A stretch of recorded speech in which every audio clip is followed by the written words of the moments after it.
welcome to Kentucky Brew Reviews. I'm Radar. I'm Special K, and tonight we're going to be doing another Sputzel beer. This is Shiner Kosmos Reserve. There's not a whole lot of information on this bottle. It doesn't have what kind of beer it is.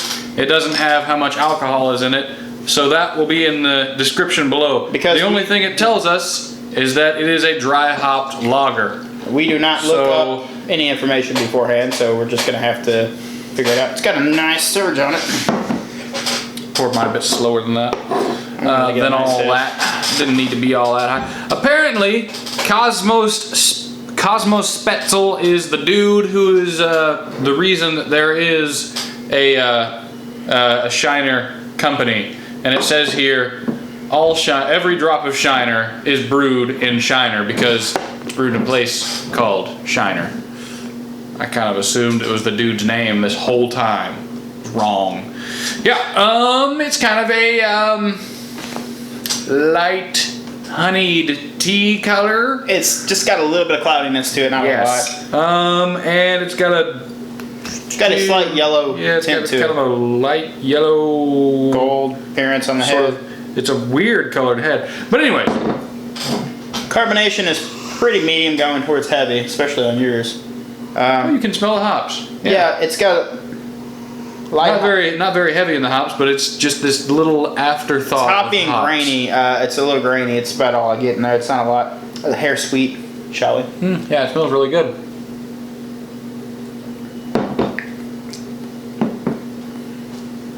It tastes really good too. That's very, very malty and like corny. Yeah. Yeah, I can do that. Right up front, you get the hops. It's real subtle, and it's almost not noticeable. You get it right there. Then it just finishes up super malty, super grainy in the corn. Yeah, not like over the top malty and corny, but that's a really well balanced beer. You start out with your hops, and then it just sort of peters off into this nice sweetness, and then goes away. Isn't anything particularly special? No, it's it reminds me of just like a clean Pilsner, because there's not a lot there, and it's got that real, like that very subtle hoppiness at the front, and then it's just really corny. There's nothing that's standing out particular in the flavor, but there's nothing offensive, and but there's no wow factors. But it tastes good. It's refreshing.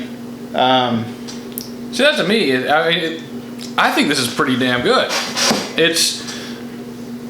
The hop character at the very beginning is just really, really light and subtle, right? It's not overpowering. It's not watered down. It's just like, here's a little bit of hops for you. Don't overdo the hops, and then it's sweet, and then sort of peters out. I think it's pretty damn good. I already said that once. Like I said, for me, it's a slightly above average, but there's nothing spectacular there. Like, I just think it's slightly better than like a Mickey's or something. I know Mickey's is a malt liquor, but that's just what it reminds me of because it's super corny like Mickey's. So, it's super, super corny. Like a malt liquor, it's super corny. It's not quite that sweetness, but it's getting there. It's not quite as thick as those. It's light mouthfeel, not watery. But I'm going to have to give it a 5.5. It's a slightly above average, but I don't think there's anything particularly special in this beer. Would I recommend it? Not in a single, but this wouldn't turn me away from buying the sample pack. I still think the sample pack's worth buying, but I wouldn't buy this individually. I would buy the sample 12 pack that they have. Because I think that this is one worth trying, and this would be great for somebody who's not super into beer, but doesn't mind a beer every once in a while, that hasn't had anything other than the usual Budweiser, so on and so forth. But what do you think?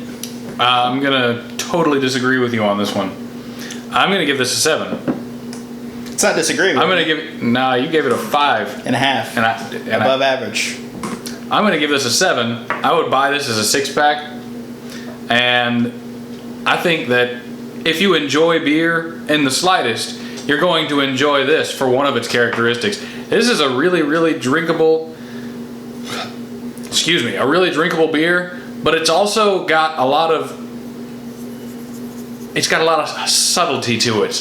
I'm gonna call it subtlety. The hops and the malts, I think they go together really well. I don't find that it's overly corny or that it's really, really corny. I just think it tastes like an adjunct lager to me. I really like this. I would get a lot more of this. But like I said, it's not bad, and it is easily drinkable. I agree with you on that. Like, I could easily drink a couple of these, no problem, and I'd have absolutely no problem drinking them either. But I just don't think there's anything particularly special about it. I think that it's an above average beer. Just personally. I said slightly above. So, did you recommend it? For sure. If you enjoy pretty much any style of beer, you're going to find something you enjoy in this beer. Well, in the sampler 12-pack was what I really hope this comes out in 6-packs. I'm going to start keeping my eyeballs. I think I've seen it. Keep my eyeballs open for this sampler. Anyways, wrap it up. I'm Radar. Special K. Thanks for watching.